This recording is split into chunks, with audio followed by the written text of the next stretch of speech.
بسم الله الرحمن الرحيم. درس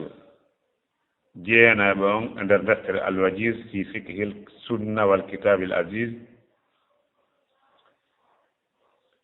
درس جينا بون كان الكتاب أرنون كتاب الطهارة يلا هاو من صواب هاني كفي لا بون جانغود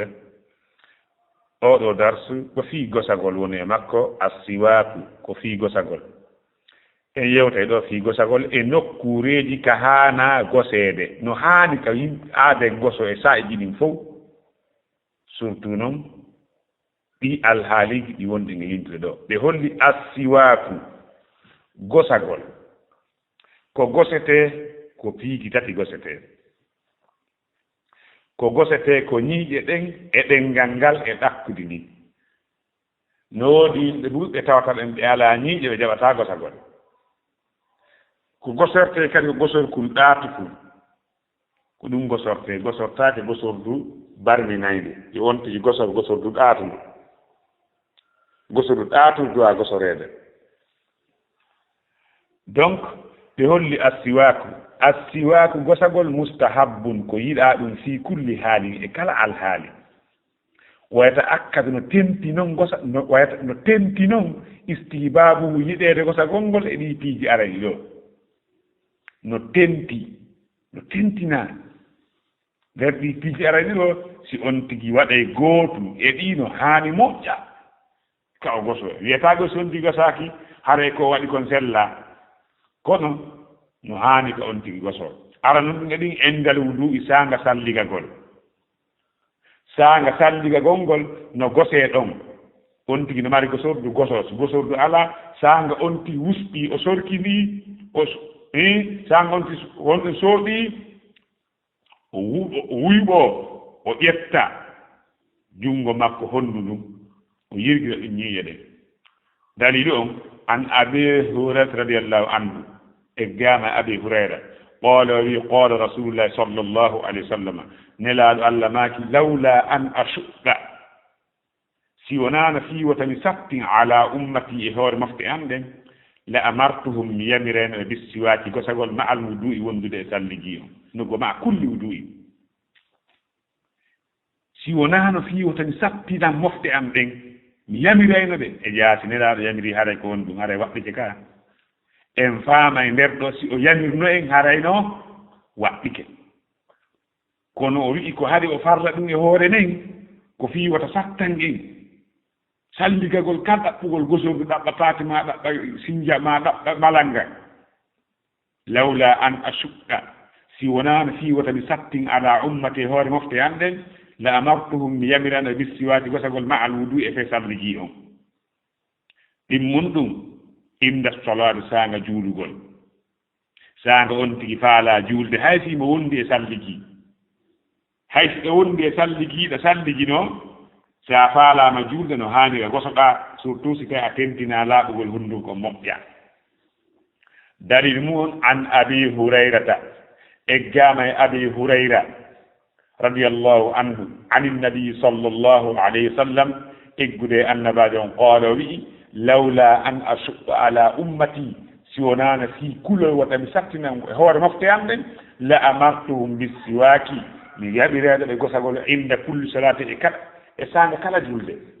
kala julde ɓe gosto ɓe juula yabireno ɓe ɗum kono waɗɗo tan ko ɗum waɗi ɗe yiya nokkeli go imamuɓe si ɓe darite ka nder julde nde salli yo ono darnare ɓe jogii malangari ɓe goso kon tun hiɓe wiya gosande wiyande gosagol ngol ko gosagol looɗa ñiiƴe ɗen tutta tawiɗa ɓe nder juulirde nder gangude nder takuji e kaaroje konto maɓɓa ka tutta ɗon ka ko ya gosomoɗa yalla hawni sawaba almuhim gosande men ko faanda gosande men ɗo ko laɓɓingol hundugo kon wona yigol tu maɓɓike tu hollugo ɗum no waɗe no jeeya e tammun ɗum e nokkeliji ka yiɗaɓen yo gose inda qira'atul qur'ani sanga janngol alqur'ana hay si o wonduno e salligi a faalama janngude qur'an ƴettugo so ɗum gosoɗa si jangga laɓɓina hundugo ma kon dalilu on an aliyin radiallahu anhu e gama ali ibn abi talib qala wi amarona bissiwaki nelaaɗo yamirimen o wi tum amarana o wowlaali yamir ɗon kono annda ko on woni yamiroo amarona bi mana nelaaɗo yamiriime bissiwaati gosagol wa qala nelaaɗo maadi kadi inna al abida no jiyaaɗo ida qooma si o immiki yusolli mo juula ataahu araymo malakum malaykaajo fa qooma malaykaajo on daroo halfahu ɓaawo makko yastami ol qur'ana mo jento alqur'anara nden wo yadunuhi mo ɓattoo seeɗa seeɗa seeɗa fala yazalu malaykaajo on seerata yastamiwi mo jento wo yadunuhi mo ɓattoo hatta yadaa haa o waɗa faahu hunduko kanko malaykaajo on ala fii e hoore hunduko janngoo on fala yaqra'u juuloo on janngata aya tan aya hay e gooto illa si wonaa kanat on ɗon aya laatoto fii jawfil malaki e nder reedu malaykaajo mi maana e nder malaykaajo on jawfu ko nder fiyon ɗum o waɗi hunduko makko ko nder ton ko woni janngude kon fof naata e makko donc si tawii an e malaykaaɓe ɗo nunnondirde no haande taw hunduko ma kon noon laaɗi iɗa anndi hay ɓenngu ma si tawii o hunduko ko laaɓaamo duuɓi hay nunna ko welataama donc si tawii en anndi malaykaaɓe en ara enen alhaali men e maɓɓe ka julde ko haawana nii no haani nde daran tan julde nen yo ndar hon ɗum laaɓal hara ko e laaɓuɓe laɓɓinen tere men ɗen fof laɓɓinen kadi hunnduko men kon fii haa wota malaykaajo heɓu lunngol sattugol e meeɗen ɗulle ari e konnguɗi no lorra malayka ɓen ko lorata ko ɓiɓɓe aadama ɓen no lorra malaykaaɓe ɓen ko lorata ko ɓiɓɓe aadama ɓen wa kadalika ɗum ɗo hara ko hella malaykaaɓe ɓen amma noon hella men enen wonɓe ɓen juulta ka nder juulirde si a sujjidi e woɓɓe a faalte ɓantude hoore ma nden hara imama on ɓantaaki sabu margol e banngol wongol ngol yaltude ka nder hunnduko maɓɓe si ɓe inni subhana rabbiyal a'la ka sujuudu an a waata wolde ko yaa ka ɓettino haa ɓantoɗa heɓaano foofira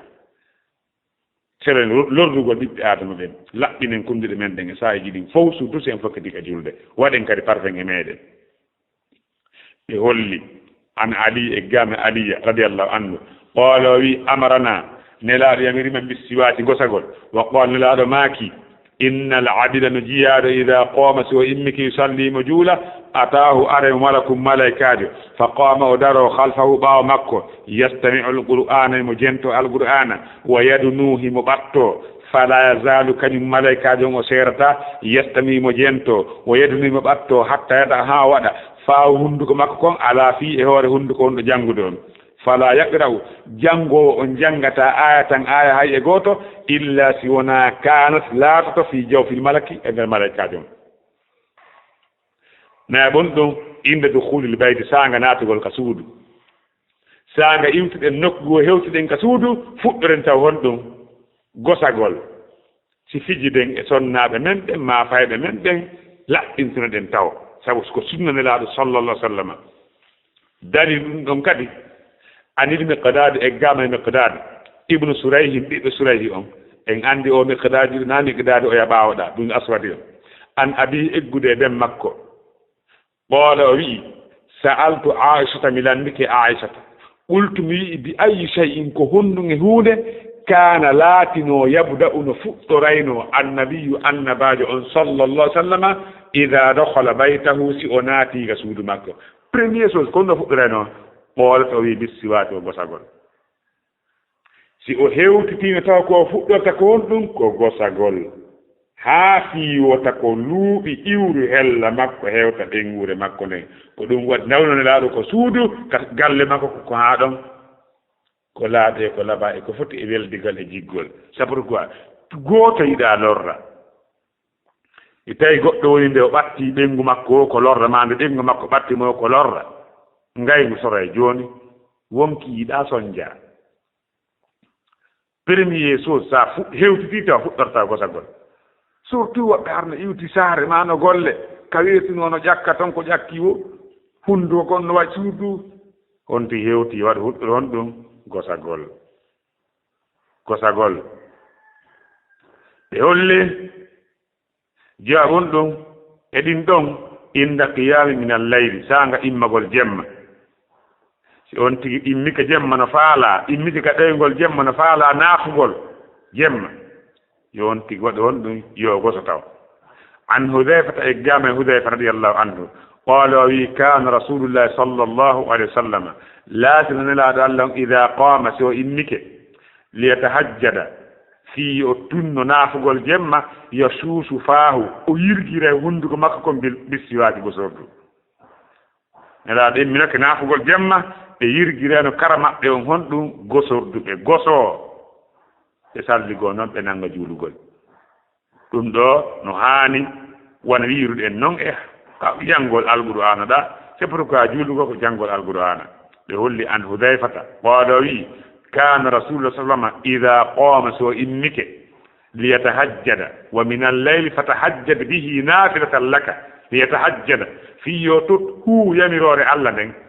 tinnagol e juulugol jemma yasuusu o yirjire faa hundu makko bissuwa gosagol hara oɗo darsukari ko ɗo woni haadude hay fi hawnaaki taw o juutaali on sayi en aroyay e darsu aro on yeeso ɗo kadi yo allah hawru min sawaba wallahu a'la wa a'lam